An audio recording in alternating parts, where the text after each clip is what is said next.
ഉൾപ്പെടെയുള്ള രാജ്യങ്ങളിലെ വിദ്യാർത്ഥികളുടെ സ്വപ്ന രാജ്യമാണ് കാനഡ. മെച്ചപ്പെട്ട വേതനവും ജീവിത സാഹചര്യങ്ങളുമാണ് കാനഡയിലേക്ക് വിദ്യാർത്ഥികളെ ആകർഷിക്കുന്നത്.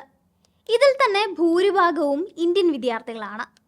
ഇമിഗ്രേഷൻ, റെഫ്യൂജീസ് ആൻഡ് സിറ്റിസൺഷിപ്പ് കാനഡയുടെ കണക്കനുസരിച്ച് 2023 നവംബർ വരെ നൽകിയ 5,79,075 സ്റ്റഡി പെർമിറ്റുകളിൽ 37% കൈവശം വെച്ചിരിക്കുന്നത് ഇന്ത്യൻ വിദ്യാർത്ഥികളാണ്.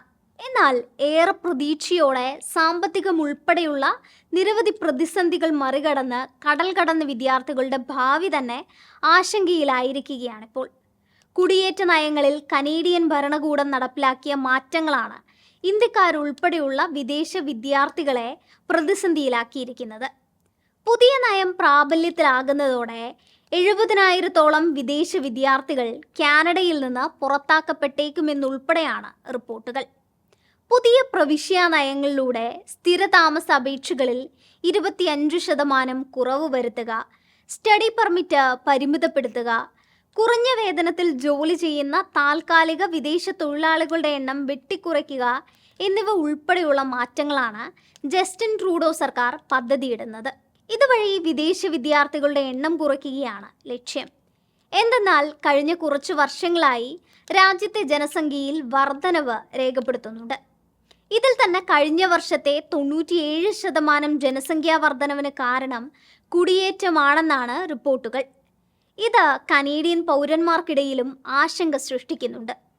അതിനാൽ തന്നെ ഇവ പരിഹരിച്ച് മുന്നോട്ടു പോവുക എന്നതിനാണ് സർക്കാർ മുൻഗണന നൽകുന്നത്. കൂടാതെ കാനഡയിലെ വിദ്യാർത്ഥികളിൽ ഏറിയ പങ്കും വിദേശ വിദ്യാർത്ഥികളാണ്.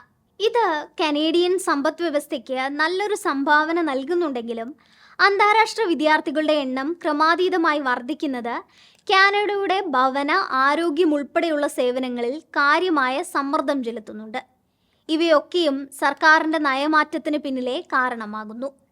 പുതിയ നിയമം നടപ്പിലാക്കുന്നതോടെ അന്താരാഷ്ട്ര വിദ്യാർത്ഥികൾക്ക് പെർമിറ്റുകൾ മുൻവർഷത്തേക്കാൾ 35% കുറയും. ഇത് കൂടാതെ ജൂൺ 21 മുതൽ വിദേശ പൗരന്മാർക്ക് ബിരുദാനന്തര വർക്ക് പെർമിറ്റിന് അപേക്ഷിക്കാൻ കഴിയില്ലെന്നും ഇമിഗ്രേഷൻ, റെഫ്യൂജീസ് ആൻഡ് സിറ്റിസൺഷിപ്പ് മന്ത്രി മാർക്ക് പ്രഖ്യാപിച്ചിരുന്നു. കാനഡയിൽ ജോലിയും സ്ഥിരതാമസവും ആഗ്രഹിക്കുന്ന വിദേശ വിദ്യാർത്ഥികൾക്ക് ഇവയൊക്കെ വൻ തിരിച്ചടിയാകും.